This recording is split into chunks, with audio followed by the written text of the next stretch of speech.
sa mga abusado, arogante, walang kwentang nilalang nagtatago sa titulong public servant, empleyado ng gobyerno o politiko at kahit sino ka pa.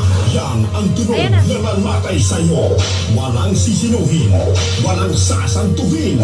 Basta't tiwali, gigisahin ni Percy Lapid. Si Percy Lapid dito sa Lapid Fire. Lapid Fire. Percy Lapid, matatag na sandigan ng mamamayan. Pader na di kayang gibain. Ni naman kahit mga ulupong sa pamahalaan. Lapid Fire. Lapid Fire. Lapid Fire.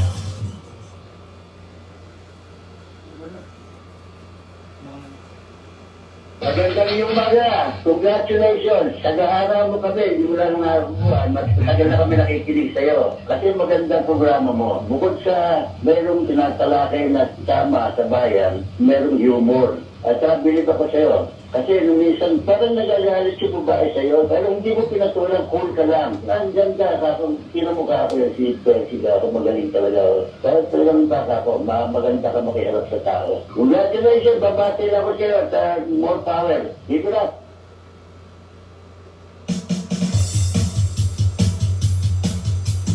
Percy Lapid Fire! Percy Lapid Fire! Tapang mo'y kakaiba, walang takot sa pagbira. Oh yeah! Oh yeah! Kapag mayroong anomalya, ibubulga na talaga. Oh yeah! Oh yeah! Mga kurap sa gobyerno, ibibisto ng walang preno, maging ikaw man ay politiko. Artista man o kahit sino, asasabugin ang baho mo. Sa Lapid Fire, walang sinisino. Percy Lapid Fire! Makapal man ang iyong mukha, sa Lapid Fire, ibuubra. Oh yeah! Oh yeah! Kahit pader, hinigiba, basta't mali, binabangga. Oh yeah! Oh yeah! Mga kurap sa gobyerno, ibibisto ng walang preno, maging ikaw man ay politiko. Artista man o kahit sino, asasabugin ang baho mo. Sa Lapid Fire, walang sinisino. Percy Lapid Fire! Percy Lapid Fire! Percy Lapid Fire! Percy Lapid Fire! Percy Lapid Fire! Percy!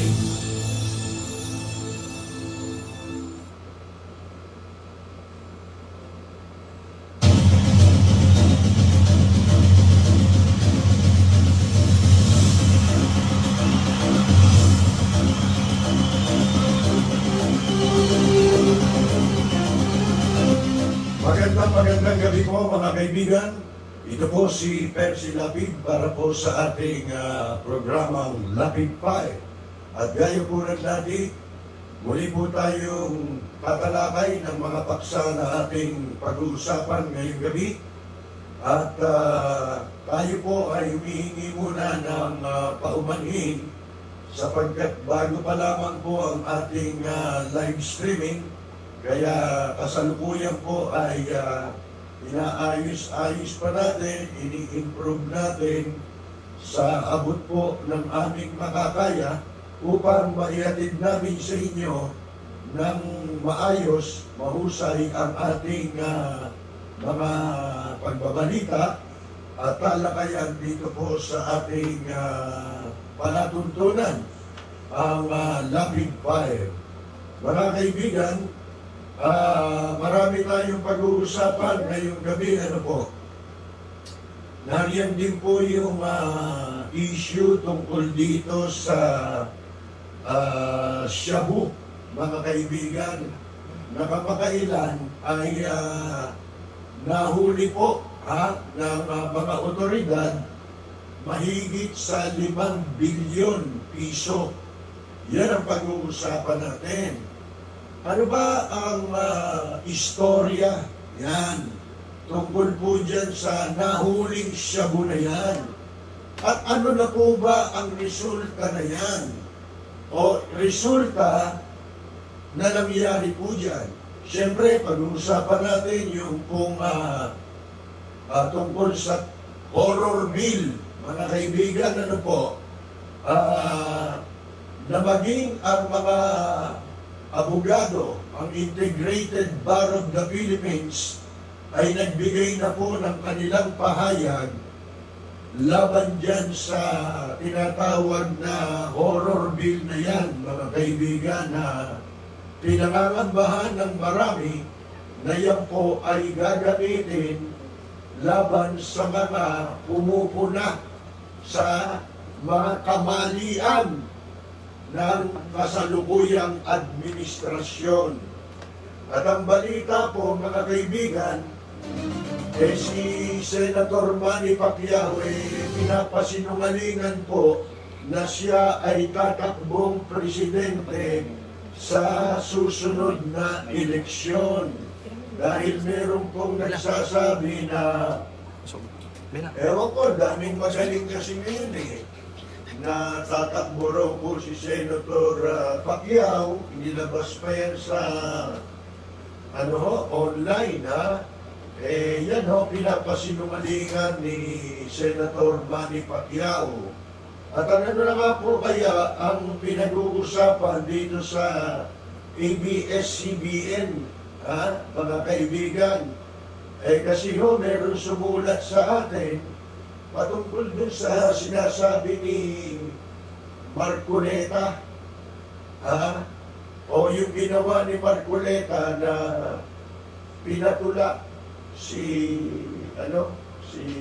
Gabi Lopez ng Panatang Makabayan. Mga kaibigan, ano po, lintik talaga itong Kamara at saka yung Senado. Lahat ng katarantaduhan dyan nagsisimula. Mga kaibigan, hindi ho ba? Kaya pag-uusapan natin yan, yung si Pinky Amador, natatandaan niyo ba kamakailan nag-trending, nag-viral yung video na ito pong actress na si Pinky Amador nagwala daw po sa isang kondominium dyan sa Makati. Alam nyo, ang bibilis humatol ng yung mga miron. Dati kasi meron ang tawag dyan Hindi pa uso yung mga baser Yung mga miron, chismosong miron. Hinatulan na, hinusgahan na itong artistang si Pinky Amador na hindi nila nalalaman kung ano ang pinagsimulan. Kaya ho siya binabas, dahil yan doon sa Mic. Mag-mic Ano? test ka. Mic test. Dahil yan doon sa galit sila, yung mga kontra sa ABS-CBN, ginagawang pamagat ng kanilang mga chismis, mga kaibigan, na daig pa ho yung nandun sila sa pangyayari. At alam nila, daig pa, hindi naman nila nasimulan yung pangyayari kung ano ang naging sanhi ng pagwawala ni Pinky Amador. Siya po ba'y may karapatang magalit at magmura o wala? Yung pagmumura ngayon, ano na lang yan expression na lang yan Lalo-lalo na nung ang kumimbento niyan si Presidente Duterte, di ba? Yung pagmumura na yan. Ano sasabihin yung pagmumura? Ano bang kaso yun Ano lang yun ano ba tawag mo? Yung kapatid ng libel, Islander, mga kaibigan. Bali walang kaso yun. Kahit magdemanda pa yung mga lukulukong frontliner ba yun, o tauhan ng kondominium, mga kaibigan. At kung matatandaan ninyo, sa mga sumusubaybay sa atin, nung meron pong, nung isang beses ay, ipiniture natin sa programa natin yung isa rin na nagagalit pong tenant. Alam ba ninyo kung saan nangyari yun? Doon din sa pinangyarihan noong pong kay Pinky Amador. Talagang hindi alam ng mga tenant na yung kanilang inuupahang condominium building at yun, may hotel din yun bukod sa condominium dyan sa Makati.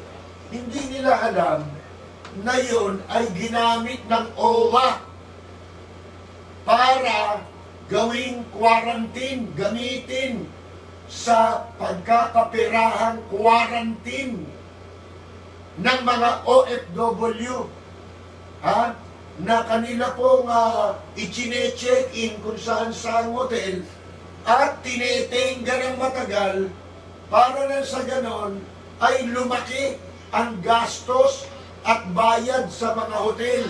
Mga kaibigan, yan ang talagang dyan purpose dyan mga kaibigan Kaya alam nyo, itong Senado, dapat imbestigahan po yung OWA na yan.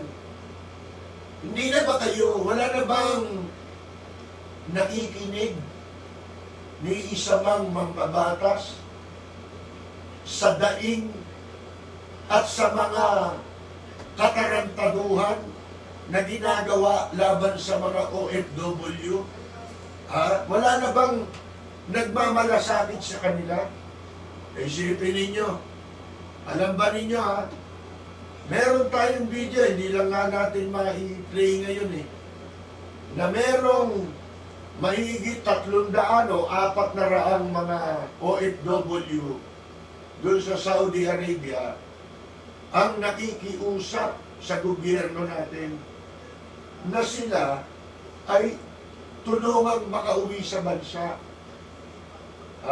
May mga ticket na sila Mabuti na lang daw, inalagaan sila nung kanilang employer, hindi sila pinabayaan. Pero, mahigit na silang 1 buwan na nakatenga doon sa Saudi Arabia at dapat na silang umuwi dito sa bansa. Pero hindi pa nakakauwi. At yan, pagka yung mga yan nakauwi yan, tiyak na i-check-in na naman yan sa mga hotel. Kasi may gastos Lalo na kung kakutsaba nila. Yung mga operator o may-ari ng mga hotel at motel na pinagdadalhan nila sa mga OFW. Hindi ba nga kung hindi na overstay sa abroad, yung mga umuwing OFW dito sila na overstay. Hindi uro sa mga bansang pinanggalingan nila sapagkat mas matagal sila ritong naka-quarantine yung iba, hanggang ngayon nga, di ba, natutulog pa sa airport. Alam nyo, lahat ngayon ng kapalpakan sa administrasyon, ayaw na nilang mapabalita. Ang gusto lang nila, kung ano yung gusto nila, di parang China na tayo. Mga kaibigan, unti-unti nang nangyayari yan. At kayo yung mga mayayaman dito sa Pilipinas, akala ba ninyo magtatagumpay kayo dahil sa pagsasawa ng kibo ninyo laban sa pamamalagi ng mga inchik ditong dumayo dito mula sa China? Dahil kikita kayo? Yung pakikipagtransaksyon ninyo ng negosyo niyan, akala ba ninyo, yan pabor sa inyo? Sa umpisa, makakahawa kayo ng kwarta, pero pagkayang mga yan, dumiklara na Eh di ba dinideklara na nga tayong probinsya ng China? Ha? Pero kapag yan, dumiklara na itong bansa natin ay idinideklara nilang sila na ang magsusupervise. Kawawa kayong lahat. Baka akala ninyo, kayo may pinaghirapan. Ang masakit lang, itong mga kababayan natin, walang kalaban-laban, tanga. Mga bobo. Ni walang nagsasalita eh. Tama si Kawal di Carbonel eh. Ilan lang kami nagsasalita eh. Laban sa China eh. Mga kaibigan eh. Ngayon, balik tayo dun sa Pinky Amador. Huwag niyong matulan yun. Kasi hindi niyo naumpisahan eh. Kung mapapanood ninyo yung video na yun, meron siyang hinahanap na matagal na hindi binibigay sa kanya noong pong management ng hotel at nung condominium na walang hiya dyan sa Pasay, sa Makati. Kung matatanda niyo, yung pinlay kong video nun nagsisisigaw din dyan eh, di ba? Bakit? Sapagkat hindi in-inform eh. Yung kinukuha ni Pinky Amador na sulat o certification na nagpapatunay na dinisignate nila. Pero yan ang mahirap. Hindi ginagarantiyahan ng mga tarantadong nagdesisyon yan na maglagay ng quarantine sa mga hotel kahit merong mga nakatira sa mga condominium kung mahahawa yung mga tao dyan. Hindi ho ba? Anong klaseng... tapos bakit pa kayo manghuhuli ng mga lumalabag sa protocol? Kung mismong mga nasa gobyerno lumalabag. Yan ang hirap eh. Lahat ng patakaran, lahat ng policy na kanilang pinatutupad at pinatupad during lockdown, sila nagpatupad, sila rin ang mga lumabag. Nung hindi po umubra o hindi po naging effective ang kanilang mga sistema, ang may kasalanan pa publiko, magpasalamat kayo. Ang mga Pilipino, marami ngayon tanga. Bakit? Tingnan ninyo yung nangyari sa Amerika. Walang katorya-torya yun. Kung kukumpara mo sa nangyari dito, ang pagbabasihan natin, pangyayari lang. Ano ba naman yung nangyari nun? Dito, katakot-takot ang napatay ng pulis dito. Yung sa Amerika, kaya lang nagkaganon yun, mabuti rin yun kasi ang mga tao doon, pinapahalagahan nila yung batas. Yun ang batas eh. Hindi ka pwedeng basta papatay ng tao. Kahit pa ang tao gumawa ng kasalanan. Ang malungkot nga lang, dahil sa merong protesta, sinasamantala ngayon yan ng mga kalaban sa politika. Mabuti hindi ganyan nangyayari. Pasalamat kayo. Ang mga tao, hindi ko malaman kung tanga o mabait eh. Dito sa Pilipinas. Alam mo kung bakit? Katakot-takot yung hirap na dinanas ng tao rito during lockdown, during quarantine. Mga kaibigan, ang daming nagutom. May mga nakulong pa. Isipin ninyo, nagalit na yan, wala na makakain, kinukulong pa. Ibig sabihin sabi ko nga nung una pa, at yun din ang sinabi ni President Trump. Si Trump yata, parang yun din ang kanyang interpretation Alam nyo, pasalamat tayo. Maraming relihiyoso sa Pilipinas. Kahit tayo magkakaiba ng pinaniniwalaan at kinaaniba nating religion, Christian man o Muslim man, yun ang dahilan kung bakit ang tao nakapagtitiis. Meron mga ilan, nagpapakamatay na nga mga kaibigan Minabalitaan ako sa Tondo, pulis pa nga nagpakamatay. Hindi ko alam kung ano naging dahilan sa pagpapakamatay niyan. Tapos yung nangyari kay Pinky Amador, Sinasabi nila naloka. In fairness, mga kaibigan, hindi nyo alam ang pinagsimulan nung galit na yun. Siyempre, mas madaling husgahan yung video. Kamukha yung nangyari dun sa Pasay City, dun sa isang konsihal. Ganon din yun eh. Kung kayo nasa lugar nila, baka humantong pa sa krimen yung pangyayaring yun. Bakit? Mga kaibigan mahahawa ka nang wala kang kalaban-laban Isipinin mo, ihaluan kayo. Sabi pa nga niya ron na-expose pa siya ron sa 2 PUM, mga kaibigan. Paano kung mahawa siya ron? Tinulungan niya pangaraw Pagkatapos siya ang kinukundina. Bakit? Kasi talent siya ng ABS-CBN. Di ba mga walang iya po itong mga, yung mga kumukundina dyan? Hindi sila talagang totoo na nagagalit dahil nagmura doon si Pinky Amador. Kung hindi, dahil sa siya'y ABS-CBN. Kaya ang title ng mga,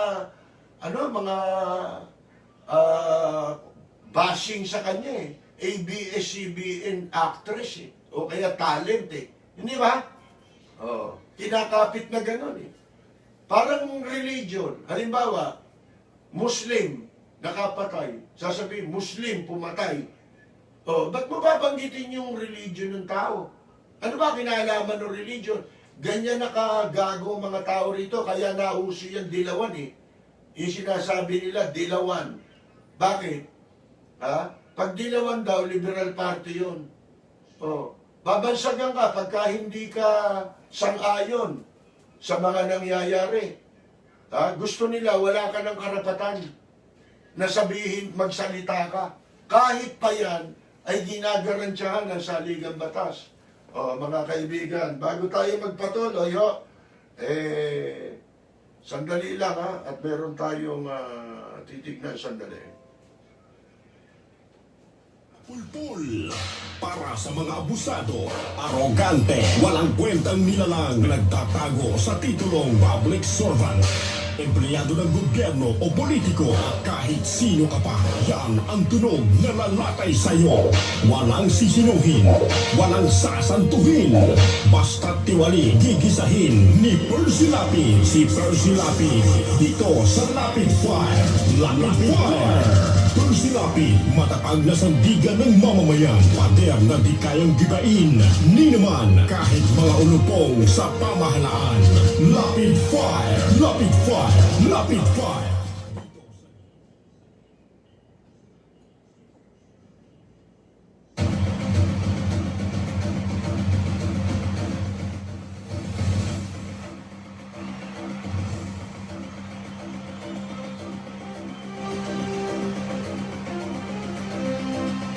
Magpapatuloy po tayo mga kaibigan, pakibigyan lang ako ng feedback kasi nahihirapan ako,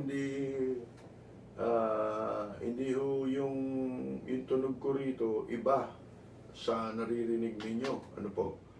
Ngayon, ang daming issue ngayon.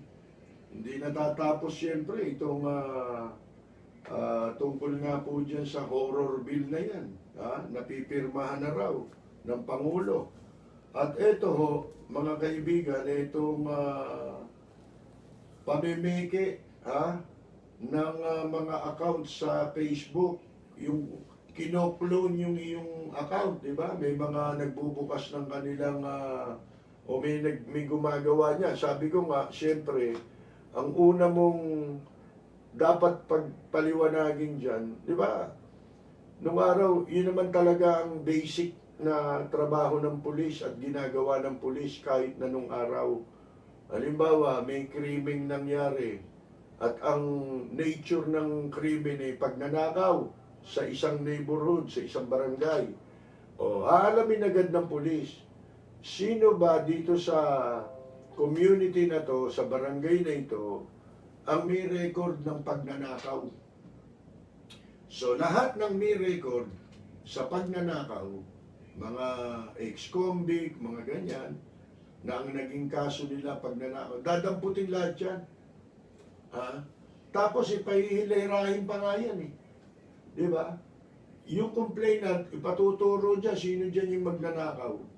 O kaya, kahit na itong robbery na ito, walang witness, dadamputin pa rin sila para matunton ng pulis, para malutas ng pulis yung kaso. Dyan lang sa itong nangyaring cloning na to, wala na yan eh. Hindi na nila pwedeng gamitin sa krimen yan. Simple lang ang pwede mong pagbasihan dyan eh. Common sense eh. Ginamit ang account mo, ang pangalan mo.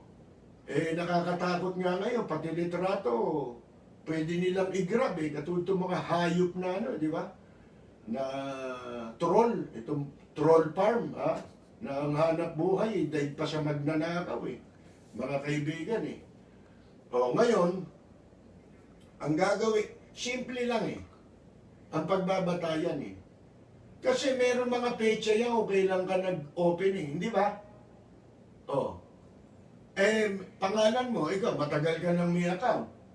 O. Pagkatapos may nag-open, ngayon lang. Hindi nila magagamit siya, kahit sabihin mong ipabricate pa nila yan. Hindi ba? Sentido komon lang eh. Ang pagbabasihan mo agad, yung pangalan. Hindi ba? Yung pecha. Kung kailan binuksan yung bagong account na yun. Oo. Ang sabi mismong Malacanang, ano sabi ng Malacanang? Ng DOJ, ng Department of Justice. Nananawagan sila sa Facebook, natanggalin ang mga dummy, over 100 of dummy accounts. Hindi hundreds yan. Libo-libo yan. Yung isang ang tao, ginagawa ng 3, 2 account hindi ba? Paano mo masasabing daan yan?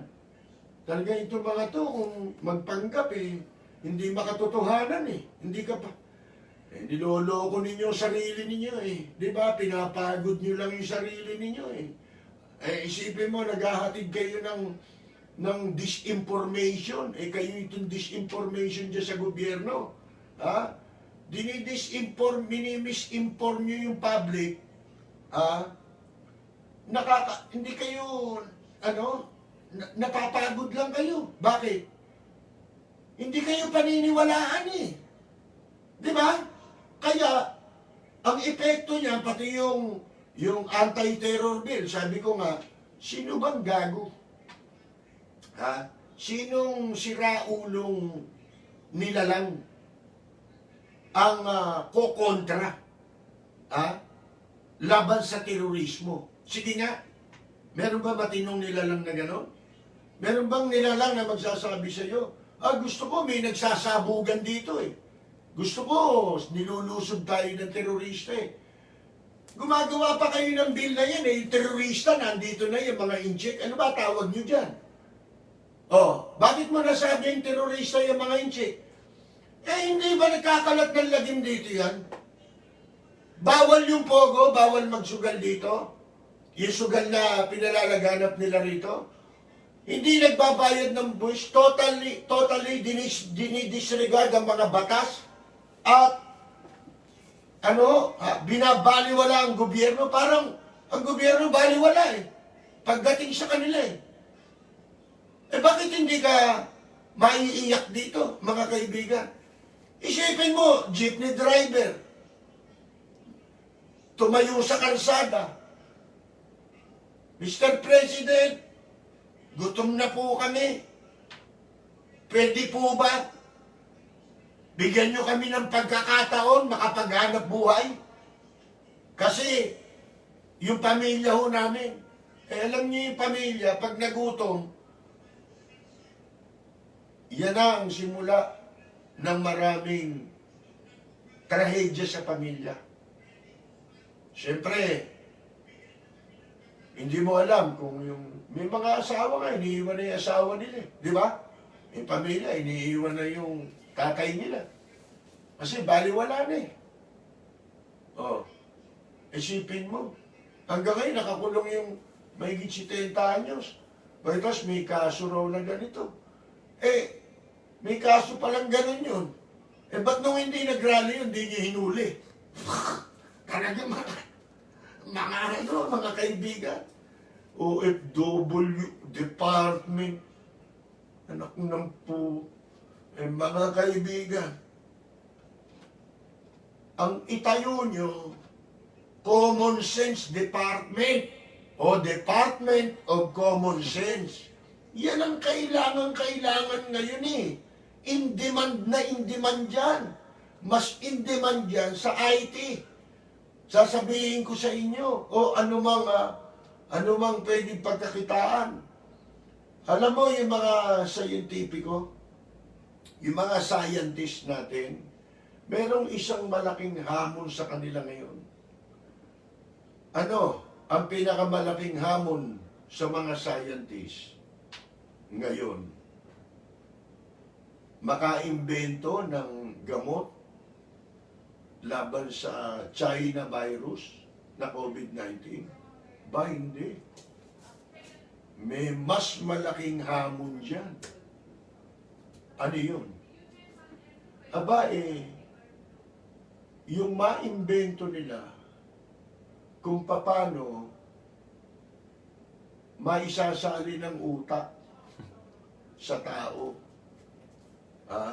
para maging komersyo yan. Di ba? Sipin mo, ang laking business niyan. Eh, ba't hindi yan ang imbentohin ng mga mayayaman sa buong mundo? Yung gawin nila, mabili yung utak. Di ba? Ilalagay sa garapon. Mayroon pang tindahan. Tapos lahat ng mga namamatay na tao, pwedeng bilhin, tapos ibebenta rin nila. Lalagay sa garapon. Yan ang malaking hamon. Mga kaibigan, di yung gamot sa COVID-19. Dahil yung gamot sa COVID-19, Chinese virus, lahat naman tayo mamatay. Hindi mabuti na, lahat na tayo kakitan yan. Di ba? Mas mabuti pa. Kaysa makita natin yung mga kababayan natin, mga kaibigan, nag-iiyakan na. Kayo ba maniniwala? Kaya nga isipin mo, maimbento yan ang pinakamalaking hamon ngayon sa mga scientists. Isipin mo, dito, namumura mo ng PI, kukuha ka ng camera, ganito. Tapos mumurahin mo si Vice President Leni Robredo, babae. Ang magmumura sa'yo, mga kaibigan, pusali. Di ba? Babaeng pusali. Na pinakawalang aso ng gobyerno. Nakakatim niyo yun? Anong klaseng mga tao yan? Ang baboy. Kami, bumabatikos kami base sa issue at binabatikos namin ang mga tarantadong walang iyang magnanakaw, abusado sa kapangyarihan, sapagkat yun ay accountability nila yun. Nasa saligang batas natin yan, yung ginagawang o ginagampanan ng mga nasa mainstream media. Pero kayo, wala kayong pinagbabasihan. Hindi nga kayo makakatalakay, kaya dinadaan nyo sa mure para mapabilib nyo yung mga kliyente ninyo. Mumurahin ko niya yan. Lahat ng kalaban mo, mumurahin ko. Sisirain namin yan para ikaw na lang matira. Magmura ka na rin. Gagayahin ka namin para hindi ka magmukhang hindi magmukhang masama yung ginagawa mo. Tutularan ka namin para dumami tayo. Kasi pag dumami na tayong magnanakaw, halimbawa sa magnanakaw, pag marami na yan, paano mo pang pananagutin sa batas yung mga yan? Yan nga gusto nila mangyari, di ba? Merong nagsabi niya nung araw pa na pag ang plunder, ang pandarambong, When plunder becomes a way of life, sabi, di ba?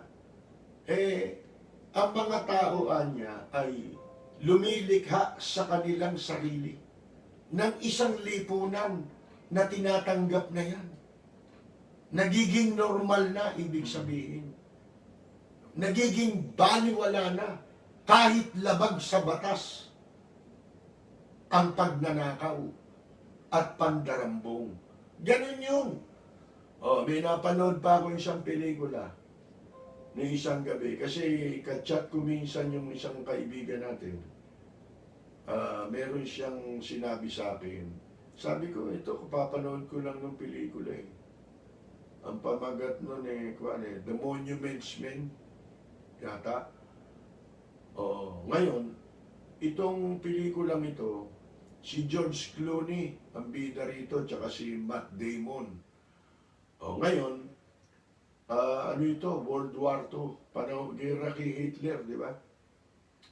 Malapit nang matapos ang gera, sila yung, ilan lang sila konti lang silang binigyan ng assignment para bawiin o hanapin yung mga pinagnanakaw na inutos ni Hitler pagnanakawin ng mga tao niya sa lahat ng mga bansa. Alam niyo kung ano yung pinanakaw ni Hitler?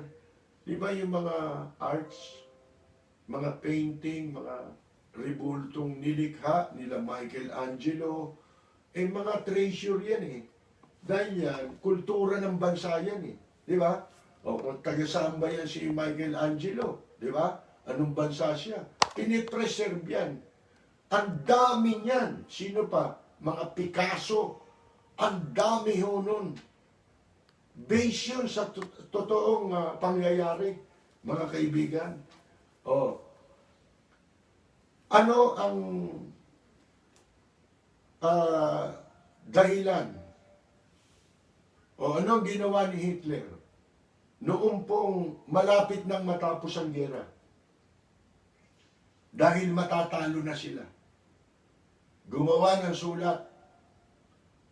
Pagkatapos, inuutusan niya itong mga taong ito, yung mga tauhan niya, na sunugin.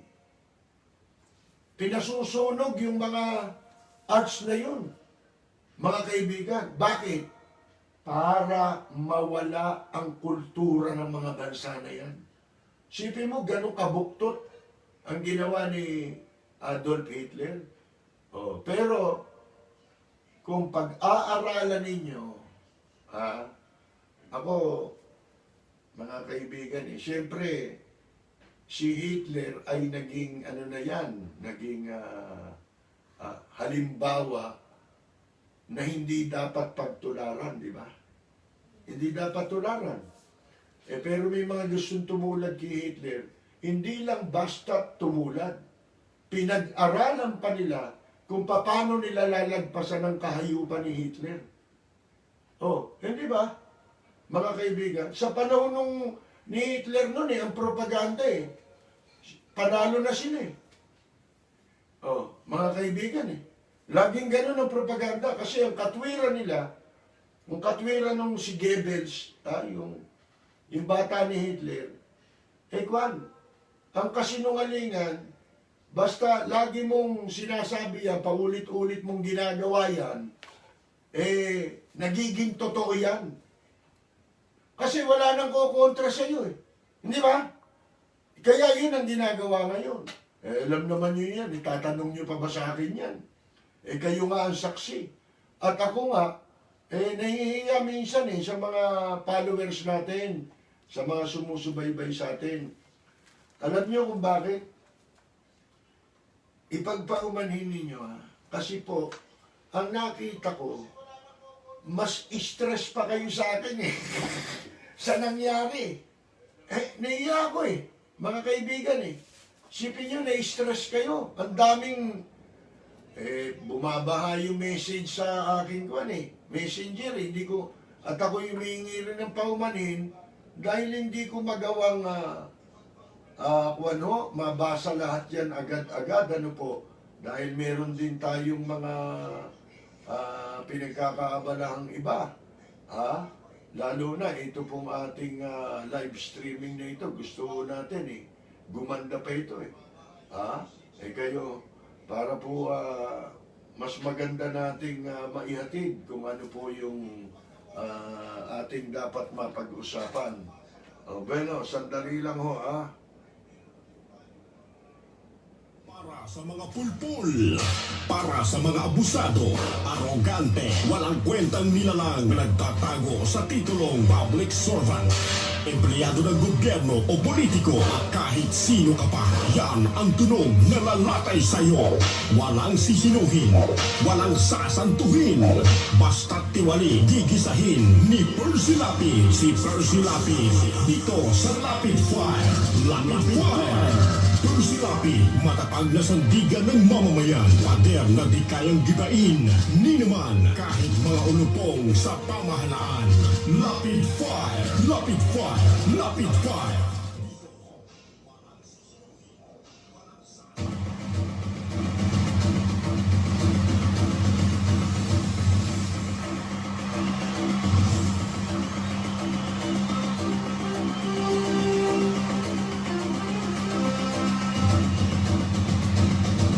Magpapatuloy po tayo mga kaibigan. Ito naman yung sabi nga ni Ike Losada, Harry Roque, mga kaibigan, kung wala kayong tungkol dyan sa pamimigay ng mga account, tinatawagan niya yung mga yun daw mga nasa likod niyan, na itigil na yung kanilang illegal na gawain at humanap ng mas makabuluhan na magagawa nila, mas mabuti nila magagawa. Ayon po kay Rockway, ang sabi pa niya, creating fake accounts is prohibited under the Cybercrime Prevention Act of 2012. Yan. Na may kaparusahan o pinarurusahan pati na sa mga kaugnay na paglabag katulad ng pamimiki, fraud at identity theft. Yan, mga kaibigan, may kaso pala yan. Ba't si Mocha hindi nakakasuhan? Yun ang tanong natin, di ba? Bakit yung grupo niya si Mocha? Si Mocha, mga kaibigan. Hindi, wala nakasuhan dyan. Mabuti pa yung nagmura kay Presidente Duterte. Huli kaagad, di ba? Yung pong nagmumura kay Vice President Leni Robredo, yung nagbantarong kay Angel Locsin, mga kaibigan, wala eh. At ito pa, nakakahiya si Senator Tito Soto. Na ngayong, ano yun, nangyari? Sa mic po. Ayun. Nakakahiya itong si Senate, ito din yung Senate President ng Pilipinas. Kuwan mga kaibigan Akalain ninyo merong sa Twitter yata na parang inaakusahan akalain nyo si Angel Locsin na NPA or supporter daw ng NPA. Isipin ninyo. Alam nyo ginawa ni Soto? Parang yung nag-agree, yung nag-like doon sa comment na yun labang kay Angel Locsin. Kaya si Angel Locsin nagsalita nakita ko yan, Anya, yung ginawa mo. Bakit ko Anya gagawin niya? Ganito, gano'n. Isipin ninyo. Ini-stock niya pala si Angel Locsin. Ano yan? Akala mo kay Angel Locsin, si Paloma? Para sa mga pulpul, para sa mga abusado, arogante, walang kwentang nilalang na nagtatago sa titulong public servant, Empleyado ng gobyerno o politiko at kahit sino ka pa, yan ang tunog na lalatay sa'yo. Walang sisinuhin, walang sasantuhin. Basta't tiwali, gigisahin ni Percy Lapid. Si Percy Lapid, dito sa Lapid Fire. Lapid Fire! Percy Lapid, matapag na sandigan ng mamamayan. Pader na di kayang gibain. Ni naman kahit mga ulupong sa pamahalaan. Lapid Fire! Lapid Fire! Lapid Fire!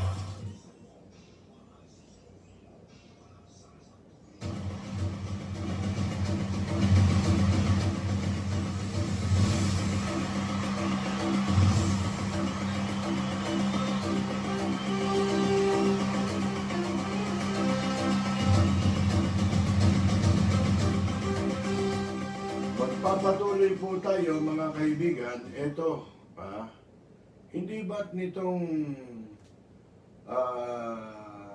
nakaraang linggo, kung di ako nagkakamali, meron pong nahuli na 5.1 bilyong halaga ng illegal drugs sa isang bypass operation sa Marilao, Bulacan. Ito'y nung Huwebes, isang linggo. At ang natagpuan po, 63 kahon ng shabu. 63 kahon ng shabu. Ang dami niyan.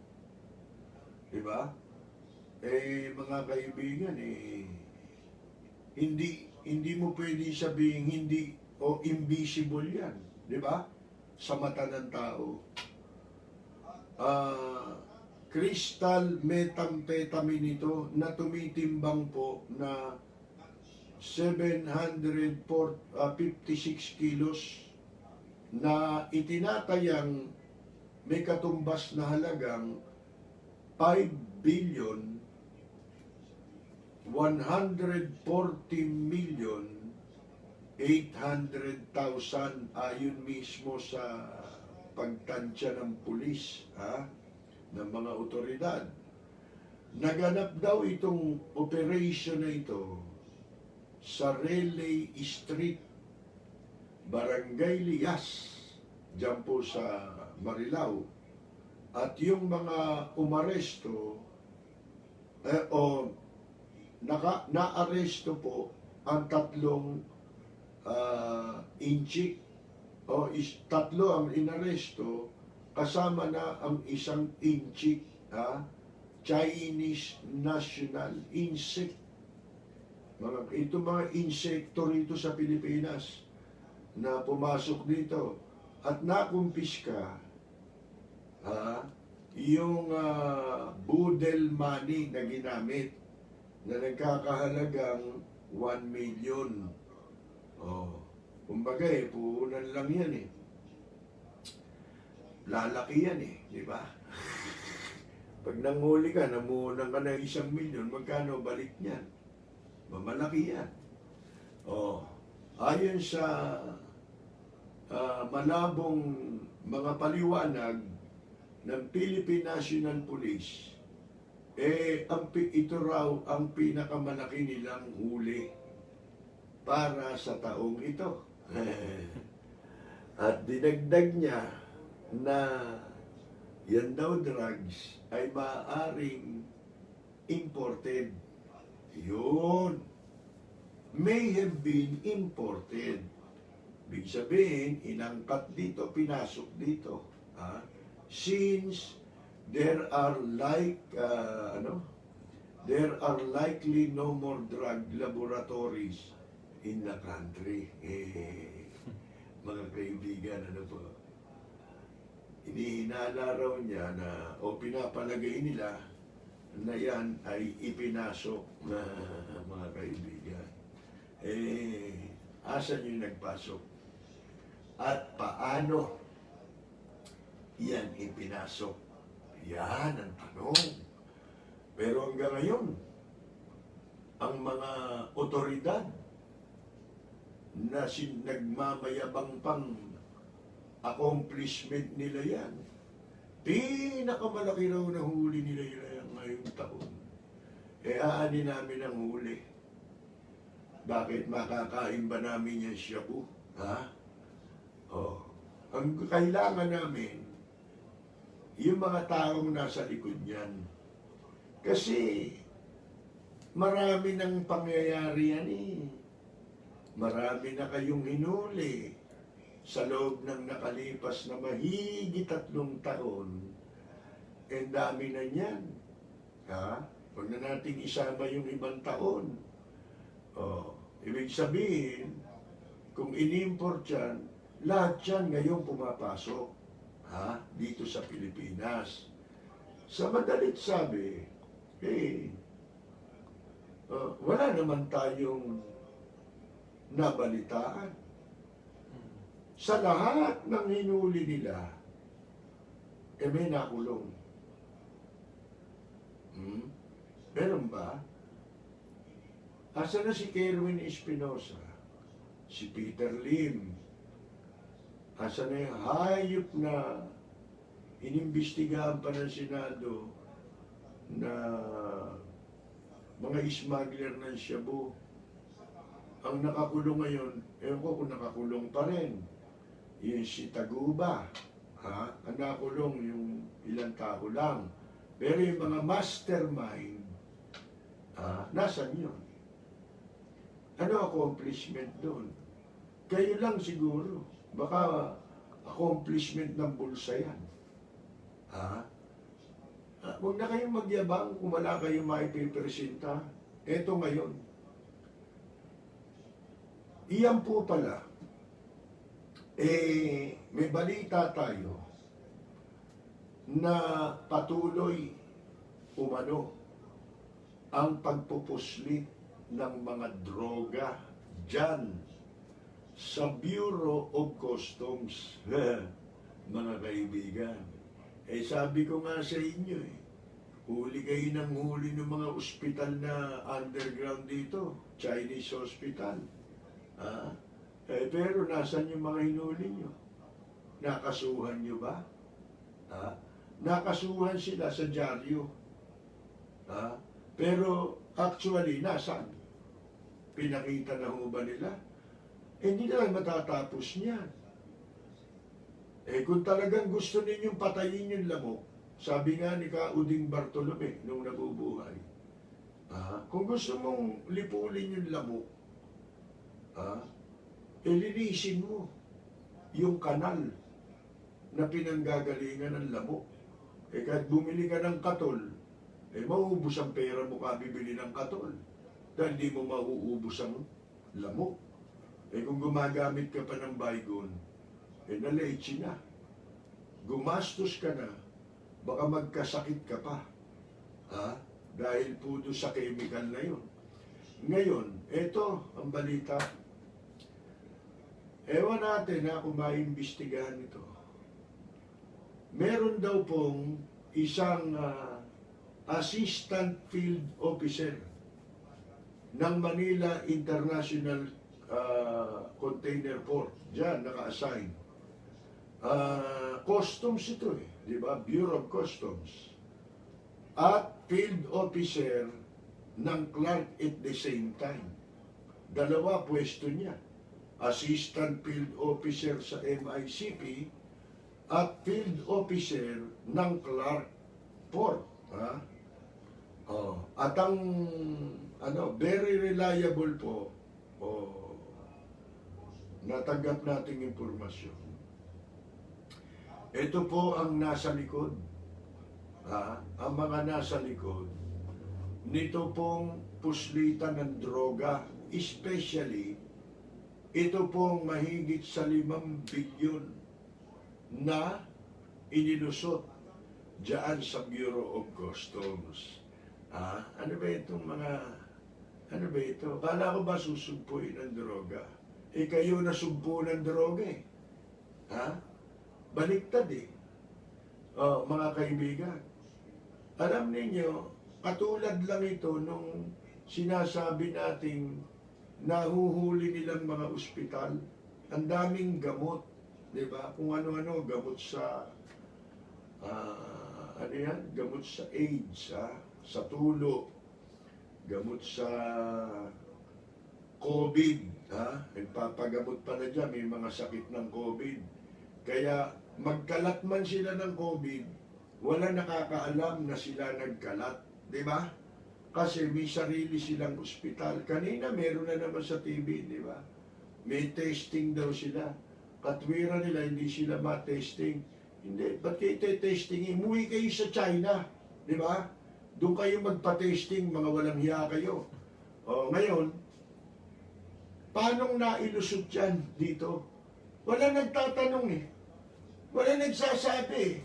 Ilan na yung ospital na nahuli, mga kaibigan? Ano tawag dito? Nahulihan. Nahuli sila. O, nag-ooperate illegally ng medical facilities. Labag sa batas. Pati mga gamot na kanilang iniimbak para doon sa kanilang mga pasyenteng may tulo, may AIDS, at saka may sakit na China virus, itong corona, mga kaibigan, sila nagkakaalaman. Paano na ipasok yung mga gamot na yan? Isang tambak yan. Ano yan? Dumaan sa mukha nyo, di nyo nakita? Kaya simula pa lang, di ba sinasabi natin, ano ginagawa ng Bureau of Customs? Paano na ipasok yan? Yun ang tanong eh. Katulad nitong mahigit sa 5 bilyong shabu na nahuli sa Marilao. Kumusta? J.D. Cuico, ayos ba? Tsaka yung animalis na si Ben Intico na bagman daw po. Para sa mga pulpul, para sa mga abusado, arogante, walang kwentang nilalang, nagtatago sa titulong public servant, empleyado ng gobyerno o politiko, kahit sino ka pa, yan ang tunog na lalatay sa'yo. Walang sisinuhin, walang sasantuhin, basta't tiwali, gigisahin ni Percy Lapid. Si Percy Lapid, dito sa Lapid Fire. Lapid Fire! Percy Lapid, matatag na sandigan ng mamamayan, pader na di kayang gibain, ni naman kahit mga ulupong sa pamahalaan. Lapid Fire! Lapid Fire! Lapid Fire!